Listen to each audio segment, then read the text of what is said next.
Welcome to the world's #1 fitness business podcast for health club owners, gym managers, and fitness entrepreneurs.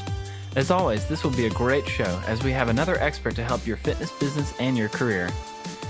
We'd like to thank our premier sponsor, Active Management, for supporting us, and we highly recommend becoming a member of Active Management to strengthen your business in 2016. There are loads of resources members receive, so join the Active Tribe today at www.activemgmt.com.au. Now that's enough from me. Let's welcome the show's amazing host, Chantal. What's on this week's show? Hi everybody, a very warm welcome along to this week's show. Now, Tribe, as you know, it's officially week 3 of our 1-year birthday celebrations. And this week, I am so thrilled to be welcoming back the incredible Casey Conrad. Now, you need to consider this your warning. This is a very, very big show, and it is jam-packed with information. So I suggest that you might even like to listen to it in a few sections, because Casey is her usual generous self and she is full of advice and information. And not only that, but later on I also talked to one of our tribe members, Tom Cowker from Sargent's Fitness Concepts in the US. And he's also got some really great info in there that he shares with all of you as well. So take your time, take it all in, and don't forget that if you do miss anything, then chances are you can find the information in this week's show notes at fitnessbusinesspodcast.com. Now, last time I caught up with Casey, it was back in show 31. And we talked about sales processes, how to ask for referrals, sales tips for PTs, and what area that fitness business owners need to focus on to improve sales. This time, Casey actually talks us through the journey of a salesperson. So we look at hiring, we look at managing, we talk about training, and we also talk about performance management and much, much more. Before we get into that, it's first time to announce our download milestones, and they are the shows that have hit over 500 downloads in the past month. And let me tell you this, they are well worth listening to if you haven't already. So milestones for this month are JT, and that is for show 18, show 22, and show 48. We've got our group fitness show with Adrian Antigua, and that was show 50, Bill Moore, show 49, Bill Besselman, show 28, and Jeb Blunt, show 51. So congratulations to all of those guests. Don't forget, if you missed any of the shows, head over to fitnessbusinesspodcast.com and you can check them out. Also, really important, don't forget that during June and July, we have a very special birthday present for all of you from our wonderful friends at Active Management. If you haven't already claimed your gift, make sure that you stay tuned right to the end of the show to hear what you need to do.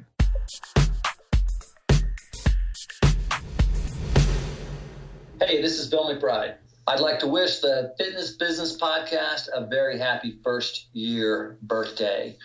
I love the resources, the content, the speakers, the education, and the professionalism of this podcast. I think you guys are the best. Have an amazing second year. You definitely have set the bar high for yourselves based on the first year's performance.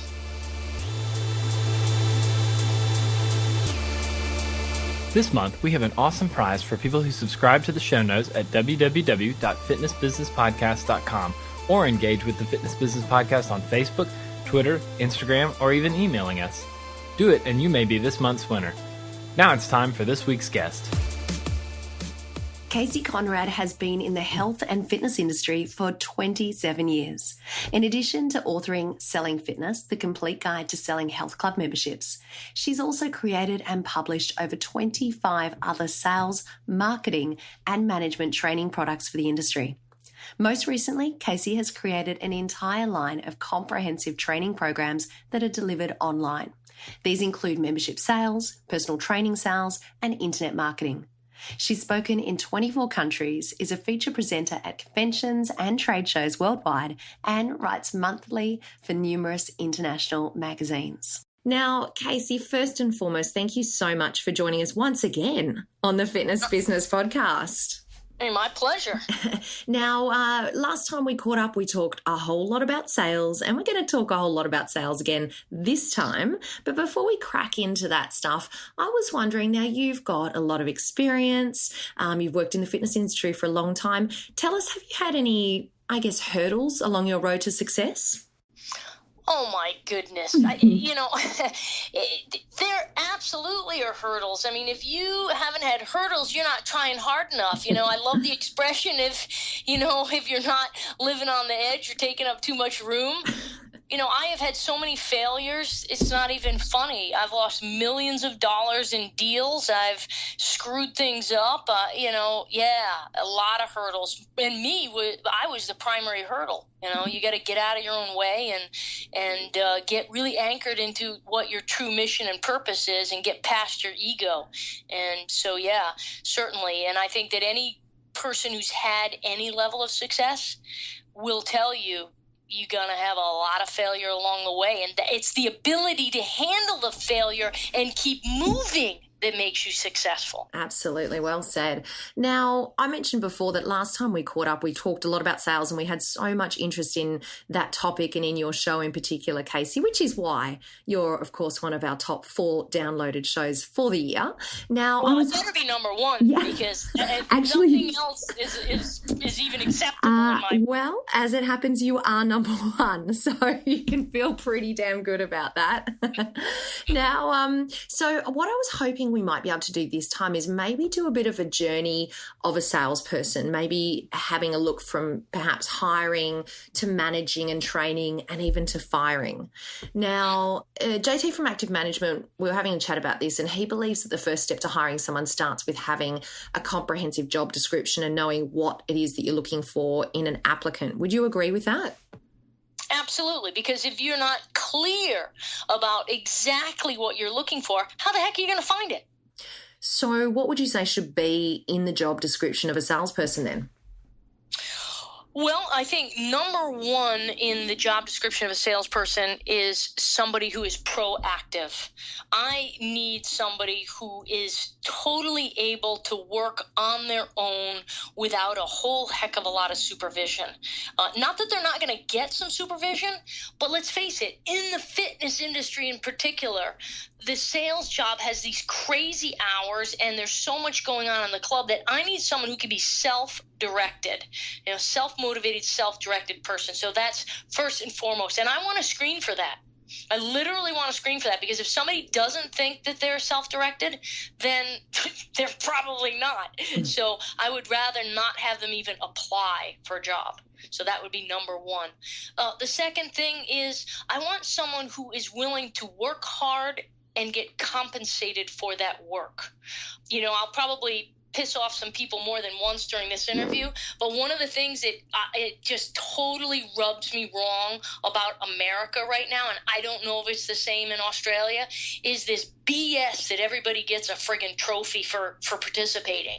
I think that is the absolute demise of society, because that's not how it is in life. And so I know I'm meandering a little bit here, but it comes back to that work ethic and that competitive spirit. So I want somebody, and in my job application, I want to say, look, you're willing to work, you want to succeed, you're willing to, put out the effort and the time, and you're going to get compensated for it accordingly. So, Casey, if we were to say write a no BS job advertisement, are there any key phrases that you would say are mandatory in there? Yeah, I would say highly competitive, self-directed individual who loves not only helping people, but earning money while doing it. I love that. Tribe, I think you can stop and rewind and grab that from Casey. You don't mind, do you, Casey? Not at all. Now, the other thing that we do, which is interesting, is I will put very specific directions in the advert. So I will say qualified applicants must call between 3 and 5 p.m. Monday, Wednesday, and Friday. I will put something very specific or some very specific instructions if it's a downloadable online application, because I want to know, will this person follow directions? Because that's important. I want them self-directed, but I want to be able to direct them. I think that is a fantastic tip and definitely something we can all think about putting in our next job advertisement. Casey, if you were designing, say, your ideal interview process for a salesperson, can you maybe describe that to us? Oh, absolutely, because we have a A to Z, or you would say Z, A to Z process. Number one, of course, is getting them to make the phone call. Like, okay, apply by calling. And so number one is a telephone screening process. And during that telephone screening process, I have a standard set of questions that somebody other than me is going to be asking. So, of course, we're going to call and find out, okay, are they looking for full-time or part-time? Can they work nights and weekends? Do they have a car? Do they have transportation? Is there anything that would limit them from working long hours? I'm going to find out, what their background is in terms of fitness. Not that that matters, but I do want to at least know what their background is in fitness. I will ask their education. That only reason I'm looking to see if they have any education is to see, did they complete something? I don't really care what it's in, but were they able to put their nose to the grindstone? And then, of course, the last question that we ask someone on the phone, and the one that is the piece de la resistance that your listeners are going to absolutely love, is this. Chantal, now we actually have 2 positions open here at the club. One is in sales and one is in customer service. Is there one that you would like to apply for more than the other? And that is the absolute net, because someone who's truly not a salesperson but just looking for a job will pick customer service 7 days a week. I say fantastic, and I pass it on to the front desk because maybe there'll be a good job applicant there. But if they don't say, "Oh, you kidding me, sales?" Or what I like is the one that says this: "Which one pays more?" Yeah, baby, that's the kind of person I want. Then you've got the right person. That's right. That's right. So number one is telephone screening. Number 2 is the application process, where we have them come in at a set time, fill out the application, and meet with someone to go through question round number 1. And again, it's probably not going to be with me. It's going to be with one of my key sales team leaders, veterans, and we have a standard set of questions that ask them things like, okay, what's your background in sales? What was your, what the job that you really liked? Why did you like it? And then I'm going to go into my most important questions. Number 1, I am going to hand them a ballpoint pen, the most basic Bic ballpoint pen I can, and I'm going to say, Chantal, you have 60 seconds to think about it, and then I would like you to pretend that you are trying to sell me that pen. That's number 1. Mm-hmm. Number 2, I'm going to say, we're going to play the ring game now. And the ring game is this. You're going to pretend that you are working here at the club, and you are answering the phone, and I am calling in to find out about it. And I'm going to play just like I would a customer, and I just want to see, what are their natural skills? Number 1, do they totally freak out about this? Or, do they at least, I expect them to be nervous, but I want to see, how nervous are they? Do they rise to the occasion? Okay. And I'm going to push them with the, I just want the prices. And I'm not opposed to them giving the prices per se, but I want to see, do they naturally have the charisma to try to get this person to come in and actually see the facility? Then I'm going to say, you have got this person, they've come in, and they have just told you that it's too expensive. What is your reaction? Mm-hmm. Okay, so those are the sales questions I want to ask them. Then I'm going to ask them, okay, I hire you. We have 0 budget. Tell me, how are you going to generate leads? Tell me what you do.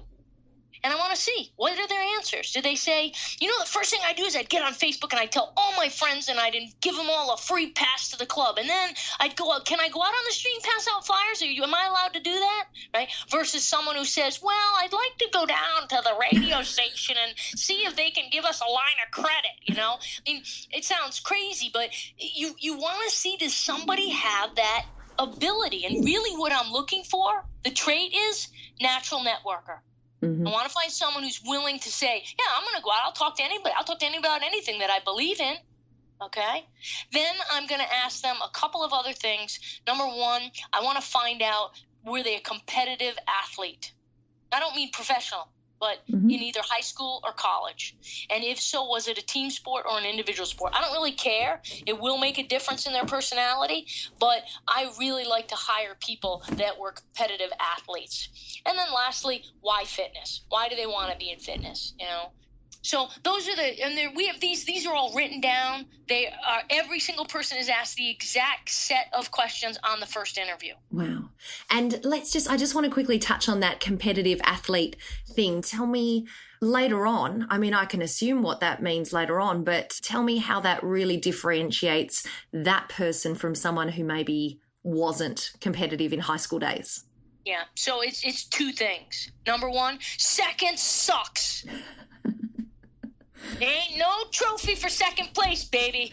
Were you a competitive athlete? I don't even remember you. Of course I was. Of course I was uber competitive. I was the ultimate asshole. I'd be the type of person who'd walk on the field and go, number one coming through, just get out of the way, right?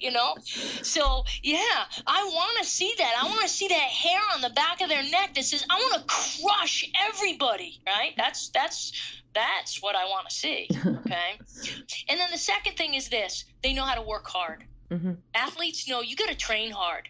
You got to train hard. You got to listen to your coach. And if you do all that, then you have the opportunity. If you combine some natural ability with hard work, you're going to get the trophy. And that's what I want to find. Yeah, I love that. Okay, now let's keep moving on because we've now identified our successful applicant. Let's say we've selected that person. Other than, of course, reading a book, which we're going to put links to in today's show notes as well, what other training do you then recommend for a salesperson? Well, look, so first of all, you're asking a very biased question, and just so the listeners know, even though these questions were sent to me ahead of time that we were going to probably talk about this topic, because I live by the seat of my pants, I hadn't read this far in the interview. So that's going to sound Honesty. like it's set up, but it's not. So let me first of all tell you this. 2 weeks. I don't let a salesperson touch a prospect for 2 weeks unless they're friends and family. That's it. And a subject, because there is no possible way that I am going to take a hard-earned lead and put them in front of someone who doesn't have a skill set yet. And I have learned in my experience that it takes me 2 weeks of drilling and role-playing and shadowing with a salesperson before I'm comfortable at giving them with a lead. And because of that, I created a online training program that people can find on my website that walks every single salesperson through basically 14 hours of sales training, and then they go off and do the exercises. And the only reason I did that was because I was so sick of saying the same thing over and over again, and I wanted to make sure that every club had the financial ability to give consistent training to their team and take the time that they would spend on the initial training and put that purely towards role-playing and integration.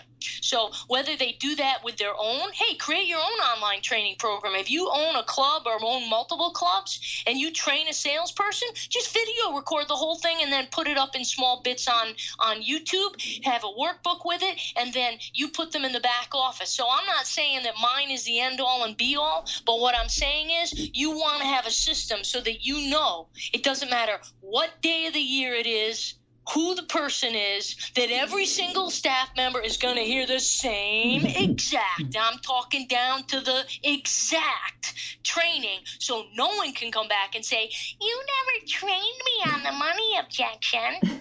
Bullshit. That was video number 15 or whatever the case may be. That's perfect, Casey. And once again, we'll make sure that we stick the link through to your website on there. That is, quite perfect. Now, in that training, Casey, or in general, do you tend to emphasize sales skills, product knowledge, one or the other? No, it's both. I mean, look, in my sales training, we start with the first thing they're going out and doing is learning how to prospect. I mean, I have them go set up guerrilla marketing activities with another salesperson or a veteran right from day one. They've got to learn. Lead generation is the most important thing that they're going to have in their whole career. But then they start meeting with other department heads and learning more about the club. So it's a combination of both. I mean, you can have all the closing skills skills in the world, but if you sound like a buffoon about the product, then it's not going to be such a great experience. Or you can have all this incredible fitness experience and then be terrible at closing skills or touring skills, and you miss an opportunity. And I really believe that, and I know I'm probably going to answer something now that you might ask later, but I really believe this. Every single person that steps in front of you as a professional fitness salesperson is basically putting their health and wellness destiny in your hands. And if you do a crap job because you have not mastered your art of professionally selling fitness where they feel motivated to want to start for their reasons and not yours, shame on you, shame all over you. Absolutely. It's something that we have to keep in mind, isn't it?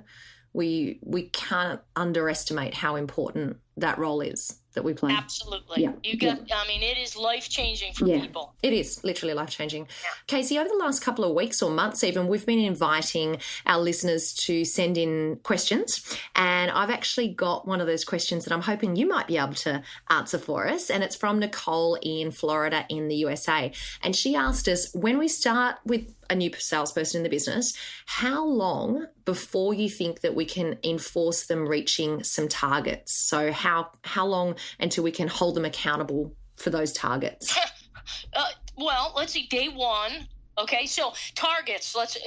I know she's referring to sales targets, and I'm being a little smarty ass here, but I mean it. Look, from day one, you have to set specific outcomes and actions for the salesperson. So that's why I like whether it's reading a book or working with another salesperson, they need to have specific things to accomplish every single day during their training protocol. And then you better set their monthly objectives and their goals right as soon as they are finished with their training. And I don't care if it's easily attainable because you want them to hit those targets, but from day one, if you don't do that, you will never. I would rather, first of all, I'm going to try to get through the hiring process and hire the right person, but if I've made the wrong hire, damn it, I want to push them out fast.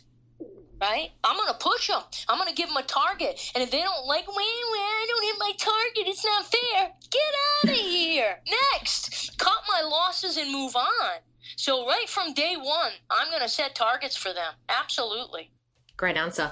Casey, when I say the words role play, I'm sure that there's, a shiver down the spine of many people who have been confronted with it over the years. How do we change? What's your thoughts on role play? And I guess how do we change the thinking of our team to embrace it and to love it? Well, okay. So again, this is where I like competitors, right? Mm-hmm. How many times do you think Michael Jordan role played the layup? Oh man, I'm gonna guess countless. Millions and millions and millions. Yeah. And the reason he did was because he knew if he practiced it enough that he'd be able to execute it when it was a real life situation, i.e. the cup, the game is on the line. So this is why I like competitors. This is why I like athletes, because they understand sports analogies. And I say to them, look, you know what? From day one, that's where the training comes in. Day one, the interview, I'm role playing with them. And they're going to either get comfortable or get the hell out. So, from day one, I let them know, look, we're going to role play, and this is part of your job. And eventually, when they get good at it, they like it. It's when you stink that you don't like it. Yeah. So it's getting them to that place where they say, hey, look, I want you to crush me when I give you the think about it objection. And I'm looking so forward to it. So I approach it as it's a game. It's a game that we play so that when you go out on that field, you can perform and you can win. And then there goes that competitive spirit that you're talking about. And even Absolutely. So you're saying regardless of how experienced that person is, how long they've been with the business, you continue to role play on a regular basis with your salespeople. There is role playing in every single weekly sales meeting. I don't care how veteran you are. And you know what? There are some veterans that don't use my scripts and are really successful, but they're required to know the scripts so that if we're in the training with the new salespeople, they can at least give the company line. Absolutely. Casey, right at the beginning of the interview, I mentioned that we're going to have a bit of a journey, having a look at the journey of a salesperson, and we've covered off the hiring process and we've talked about training. Can we now turn our attention to underperforming salespeople, which, of course, we don't like that situation. We don't like to be confronted with that. But can you give us some tips and tell us, what do we do? How do we manage an underperforming salesperson? Well, it starts from day one. Okay, it's like kids. Okay, anyone that's listening to this, I know it's a young crowd, but anyone who's got kids, you know that if you don't start checking your kids' behavior from when they are, infants and toddlers, that by the time they become, 8, 10, and then teenagers, forget it, right? They're loose cannons. So again, it comes back to this basic thing.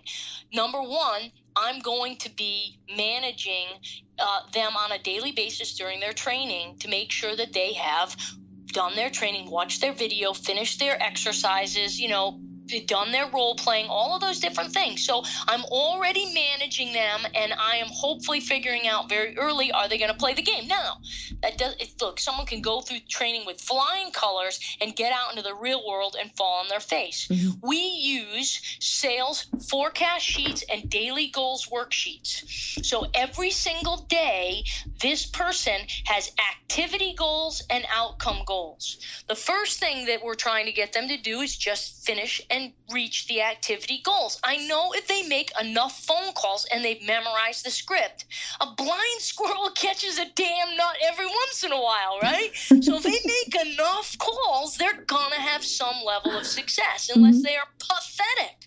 So I'm managing the activity goals, and hopefully stuff falls out. Now, I'm managing the activities, and I realize they've got 10 tours and 1 sale. Well, we got a problem here.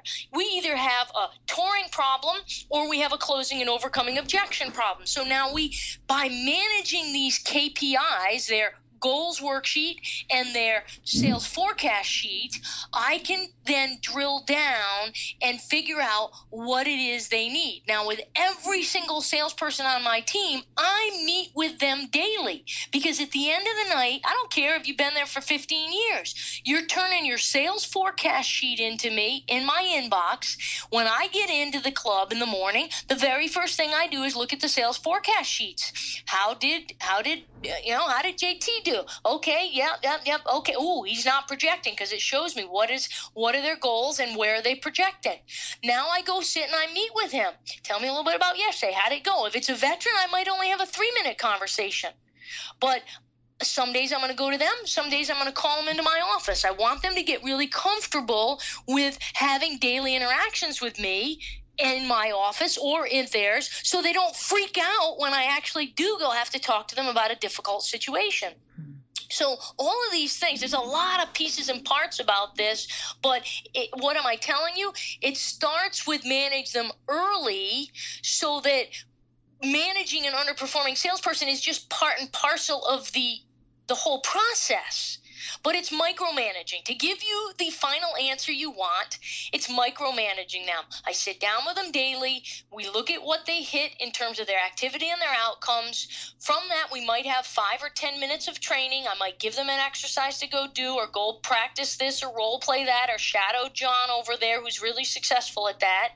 And then it all starts again tomorrow. So that's the really micromanaging that happens with a salesperson. If you don't do that from day one, and then all of a sudden it's 60 days in, they haven't hit their targets, and then you bring them into your office, man, they're going to be sweating bullets. And you know what? By that time, I guarantee you they get their resume out somewhere else, because they know the axe is coming. Yeah. Casey, what I'm taking away from that is just how important it is as sales managers, or as gym owners, gym managers, that we put the emphasis on making that time to be with the salesperson, to work with the salesperson, and not, I guess where it falls over a lot is when the training's done up front and then they're just left to go and do their own thing. So we need to make sure that we ourselves schedule in that time, those catch-ups and performance checking. And you know what? Let me tell you something. When you have a salesperson that doesn't succeed, the very first thing I do is turn around to the manager and say, what did you do wrong? Mm-hmm. Because you know what? It ultimately comes back to a training issue. And I can show you 9.9 times out of 10, if you have done the hiring process right and this person hasn't succeeded, it's management's problem because they didn't monitor, they didn't either train and or monitor this person from day one to get them into success habits. End of subject. End of subject. So, Tribe, perhaps think about that as a takeaway from today, and that is going back and having a look at your processes and are you ticking all those boxes that Casey has just gone through? Are we giving our sales team that level of attention to ensure that they're being successful in what they do? Casey, you've already given us so much Fitbispiration, but I'm going to ask you for just 3 last tips. Do you reckon you can leave us with your very best Fitbispiration, our very own word? Absolutely. With 3 tips for fitness business owners and managers to manage their sales teams. Okay. So, number 1, you better be able to walk the talk, baby. If you can't role play the info call, guess what? Your team's never, ever gonna do it. And they're gonna think you are a lackey. You know, remember your parents? Do as I say, not as I do. Well, that's bullshit. In management of salespeople, if you don't have skills, if you don't have experience yourself and you're not able to regurgitate the 6 steps to overcoming an objection, role play the price objection, you will never get the confidence of your sales team. So that's number 1. You better be able to walk the talk. Okay.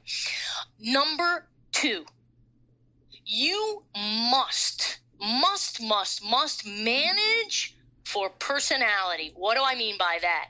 Salespeople, you get a group of salespeople, it's like having a team of type A cats. And man, they are hard to corral. So when you are a manager, you have got to learn how to manage personalities. It's like, I almost like say it's a general manager of a footy team, right? You get all these guys, or they could be chicks too, but you know, there's all this unbelievable competitiveness and personalities, and you want that, which is really difficult because they're constantly trying to steal each other's leads and everything, but you got to manage their personalities. So you've got to become extraordinary at human communication. And that's where I believe my NLP skills really helped me, because until I was able to manage those personalities, I didn't hire those personalities because it was easy to manage little, robots that wanted to follow me, but they were just mediocre. Okay. So that would be number 2, manage for personality. And then number 3, you better make sure that you absolutely give your sales team the kudos and the attaboys that they need to continue to want to perform for you. Because salespeople are competitive in nature and they come across as super confident, but I got to tell you, they love recognition. They love it. I don't care if it's a $10 Starbucks card, right? They want to be recognized. And of course, these are things you say, well, wow, I wasn't expecting that, Casey, right? These aren't the kind of, there's the 10 questions, right? This is that extra layer that wraps around all of the skills, tools, and strategies about hiring and training salespeople. But it's that piece that you really can't quantify. And when you go in and you look at teams that are underperforming and they have the skills and they have the strategies, then you come back and you say, it's these kind of unknowns, these things that nobody talks about that I bet aren't being managed. Casey, there is a very good reason why you were our number 1 downloaded show in the last 12 months. And once again, you have just proven how valuable your experience is. I can't thank you enough for your Fitbispiration and for all of the information that you have shared with us and educated us all once again today. You are an absolute legend. Thank you so much, Casey. Thanks for having me. It is truly a pleasure, and I always enjoy sharing. Oh, you're wonderful. And guess what? We made the hurdle of technology and we came out the other end successful. Hate to know what the phone bill's going to be, but that's okay. I No, don't think about it. I'll worry about that later. The Fitness Business Podcast is very appreciative of our podcast partners. Here's a quick word from one of our partners. Rex Roundtables is a powerful forum in Europe, the US, and Australia for club owners and personal training business owners. In Australia, Justin Tamsett from Active Management runs the Rex Roundtables under the brand Industry Leaders Roundtable. In the show notes for today's episode, you'll find a YouTube link for you to watch and hear more about the roundtables. This 90-second video is a great explanation, so don't forget to check it out in today's show notes.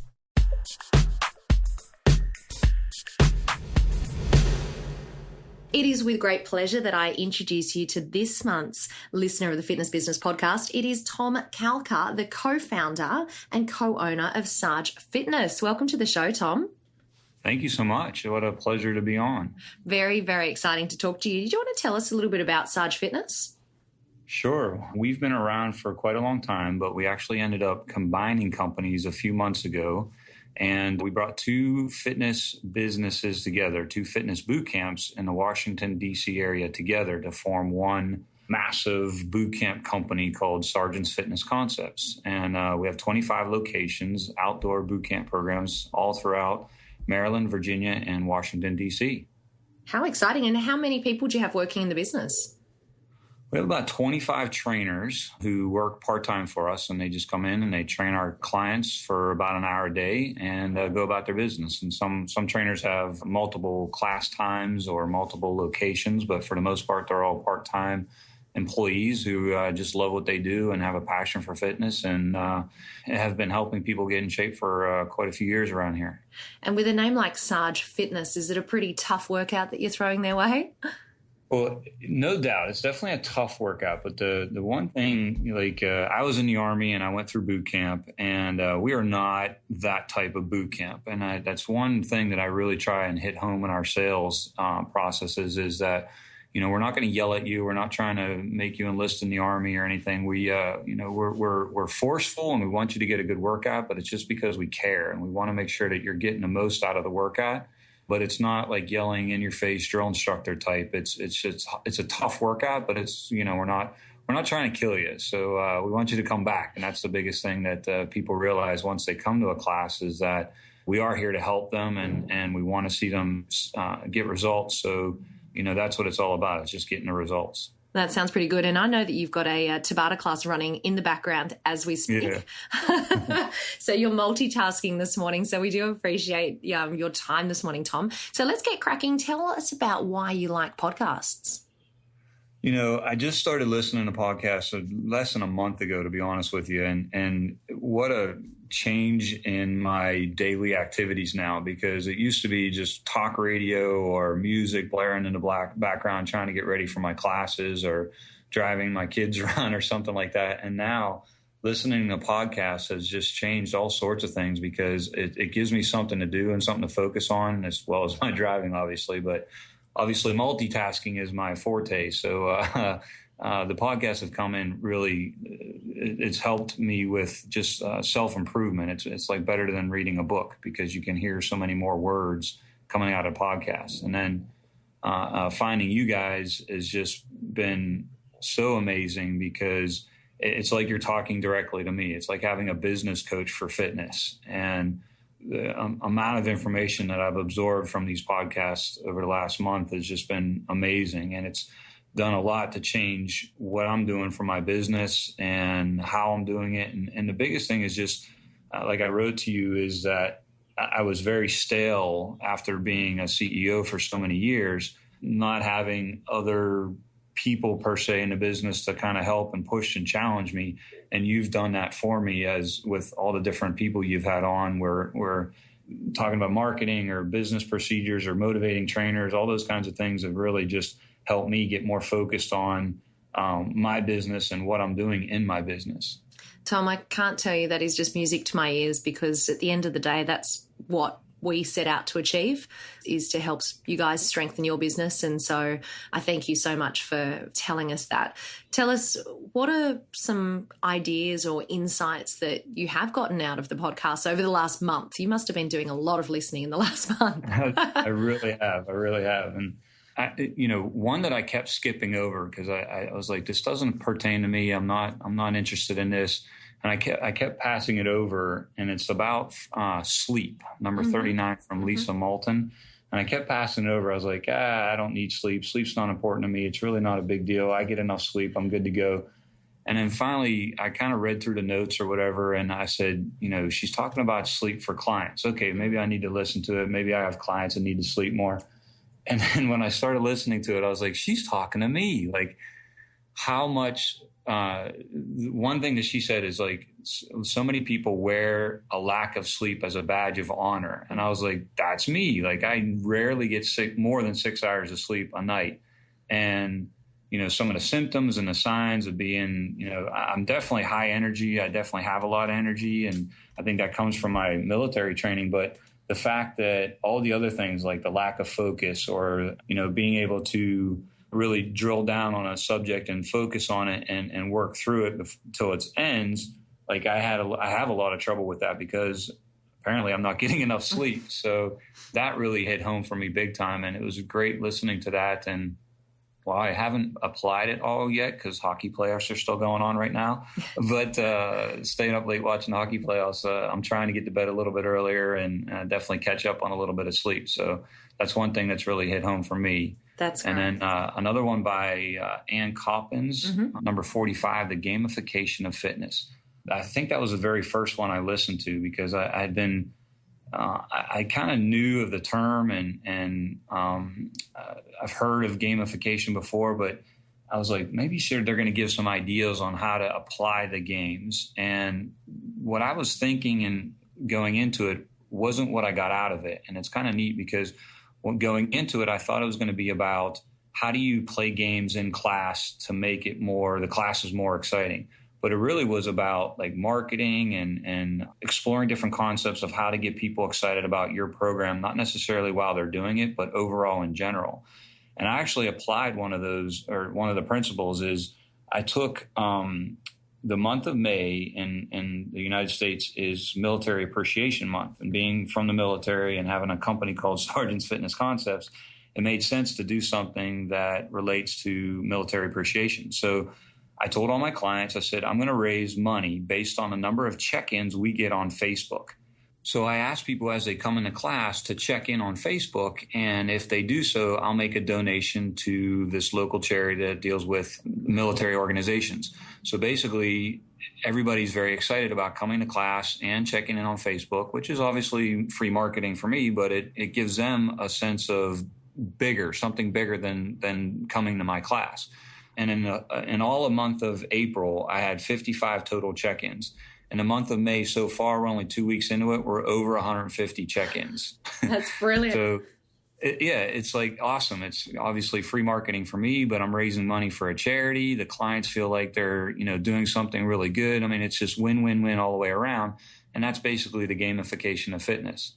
Oh, that's phenomenal, Tom. Can I ask, do you have like a goal number that you're trying to donate or a goal amount that you're trying to donate to the charity?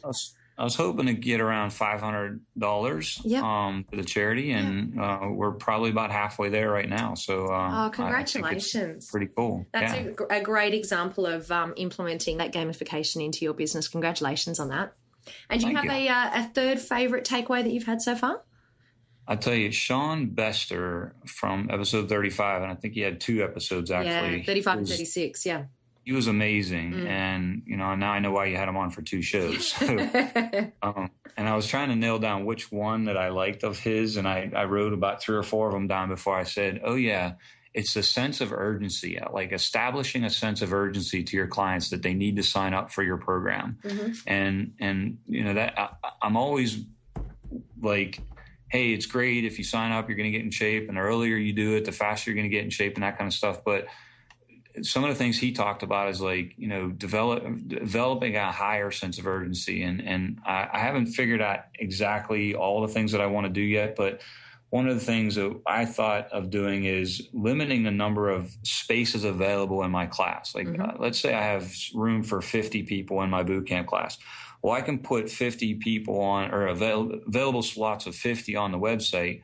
But then if you're number 25, like, there's no sense of urgency. But if I drop it down to 30, I can always increase it to 40 or 35 later on and increase the urgency of, hey, there's only this many spots left. Nobody has to know how many spots I have, but if I develop that sense of urgency, it's really going to help me establish that sense of I need to get in there now, which will help me sell more memberships. Yeah, I think that's a really great example. And I relate it to even when I know for myself, when I teach a cycle class and there's a limited number of bikes available, and you are in that same situation where when people know that there's only a set amount, then they're going to get in there early or they're going to register early. Big time.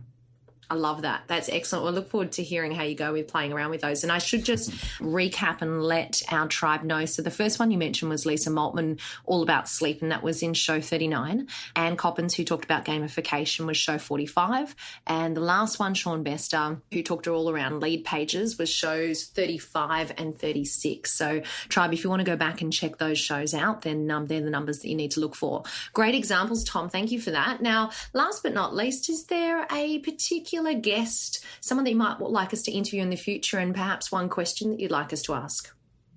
Sure. I don't have a specific name, and I'm going to tell you it's more of a position. So what I think would be helpful is talking to a human resource manager who has developed and implemented a fitness program within their company. So someone who believes in the fitness and believes how it can help employees. And the reason I ask this is I've been in front of a lot of businesses, and I think I'm a pretty good salesperson, and I think I got a pretty good program. But when I get in front of companies, they always shy away from our program because it's different than, being in a gym. It's outside. It's no weights and no equipment, but it's all body weight stuff. And they just shy away from it because they claim liability issues. And I think that's a bad example of they're just not eager or willing to do the work or whatever it's required to get the lawyers to come in and say, yes, this is capable. Because in my belief is that if one company can do it, any company can do it. And it's just someone who's, what can I say to help get into that company and get that HR manager that's saying no to say yes. And just having someone who can come on your show and say, these are the things that you can say or should say, or this is how you sell into a corporate environment. Does that make sense? Yeah, it makes total sense, Tom. And I love that idea of having someone on the show who I guess has either implemented a fitness-based program into their business, like you mentioned, or someone who is open-minded enough to understand the benefits that fitness can bring to large corporations, to employees, from a work-life perspective and from an overall health perspective. So I think maybe it's a crossover between having more education going to perhaps those divisions like HR divisions so that they can understand the benefits for employees. So love the idea of us reaching out to an HR manager. Let us I say education all the time. Sorry to cut you off there. It's education, just like trying to teach people what we can do and how we can help them and what fitness can do. Employees are so much more. I have so many clients that get promoted because they're in my program, and they say it's my fault that they get promoted because they're in better shape and they have more confidence and they have more self-esteem and they carry themselves in so many different ways. Like, that is huge for any business to exploit that and bring trainers like me in and help their employees get in better shape. And the company's going to be overall more productive. They're going to be less sick. They're going to be less sleepy. They're going to be, just ridiculous amounts of benefits to it. But they say no because they're scared of liability issues. I mean, come on. Yeah, I think you've hit the nail on the head there, Tom. So look, let us see what we can do. We'll reach out to our network across the globe and see if we can find an HR manager to get on the show. Thank you for that suggestion. And thank you. I'll be listening for it, no doubt. Yeah, I'll be letting you know when we get them on. Hey, Tom, thank you so much. I've pulled you away from your class for 15 minutes. I hope that they're all okay out there. They're doing fine. They're doing all right. The music is keeping them going. So, listen, Thank you once again for being on the show. We will pop your contact details onto this week's show notes so everyone can check out Sarge Fitness. And, Tom, thanks for being a listener on the show. Awesome. Thanks so much for having it, and thanks for having me on. I appreciate it. It's time for the Fitness Business Podcast Wrap. Okay, here are my top takeaways from this week's show. Casey said, if you haven't had hurdles in your career or life, then you're not trying hard enough. It's the ability to handle the failure and to keep moving that makes you successful. She said, when it comes to recruiting a salesperson, look for someone who is a natural networker. She also said, regardless of their experience, your salespeople should continue to role play every single week. And when you have a salesperson that doesn't succeed, then always check what's happening with their manager, because ultimately it comes back to a training issue. To celebrate our 1-year birthday, our friends at Active Management are giving everyone a free business resource download valued at $100. To get your gift, head over to fitnessbusinesspodcast.com/active. You can choose from one of 4 resources, so don't miss out. Jump on today. Once again, that's fitnessbusinesspodcast.com/active. Now, Tribe, next week, we're going to be joined by the sensational Bill McBride. And I caught up with Bill for a round of quick 5 questions, and here's what he had to say. Okay, it is with great pleasure that I welcome back a former guest, one of our top 4 most downloaded guests from 2015, 2016. It is Bill McBride. Welcome back, Bill. Thanks for having me back. I'm excited to be here. We are absolutely thrilled to have you. Now, can we kick off with your quick 5 questions? Sure. Okay, let's do it. Why do you do what you do? I do what I do because of the people. Like many of us in this industry, it's people-based. You know, to work with individuals that are committed and passionate to helping other people, that have a service heart, and then working with members and clients that want to improve their health, improve their activity, improve their engagement. There's nothing more fun or fulfilling that I can imagine doing with my career. And tell me, what's the best advice that you've ever received? The best advice I've ever received is probably being very clear on your focus, being very set on what you're trying to accomplish, where you're trying to go. That clarity helps answer a lot of questions and helps form a guide rail towards achieving what you're looking for. So I think clarity in goals and clarity in focus was probably some of the best advice I've ever received. And what's a personal habit that helps you become better at what you do? I mean, one habit that I tried, we were so distracted with urgent emails and phone calls and crises projects and things that just pop up that sometimes we're operating in reactive mode. I think one of the things that I try to focus on a daily basis is what's the big objective today that I want to make sure no matter what happens today, I'm going to accomplish this. I'm going to move this project forward. I'm going to resolve this issue. I'm going to handle this circumstance. So every day I try to have a focus of at least one major thing that I want to be moving forward. So the day doesn't slip away with a lot of activity, but not a lot of results. That's a great habit. And tell us, what's one book that you'd recommend and why? The book that transformed my career, if not life, is an older book. It's and many of us in this industry have read it, but for new people coming in, or if people haven't read it, or if they haven't checked into it in many years, to me, it's just one of the most transformational books. And that's The 7 Habits of Highly Effective People by Dr. Stephen Covey. That book has just been transformational in how to approach life in a balanced, principle-centered way. And that would be pretty much my all-time highest recommended book. I reckon I agree. There's going to be a lot of people who agree with you on that. And tell us, why should the tribe come back next week and listen to our main interview? I think the tribe should come back and listen to what I have to share, just based on learnings from the last year in my world, based on some very humble ideas and things that I've observed internationally and domestically with regard to trends and program changes, and generally just kind of an update on how we go about looking at the people performance and the importance of people. Bill, I can't wait for you to join us next week. Thank you so much for coming back and being back on the show once again. Everybody, Bill McBride, thank you very much. We'll see you next week. Great. Looking forward to it. Thank you. Make sure you tune in to next week's show to hear the full interview with Bill. Thanks for joining me once again for the Fitness Business Podcast. And remember, what you leave behind is not what's engraved in stone monuments, but what is woven into the lives of others.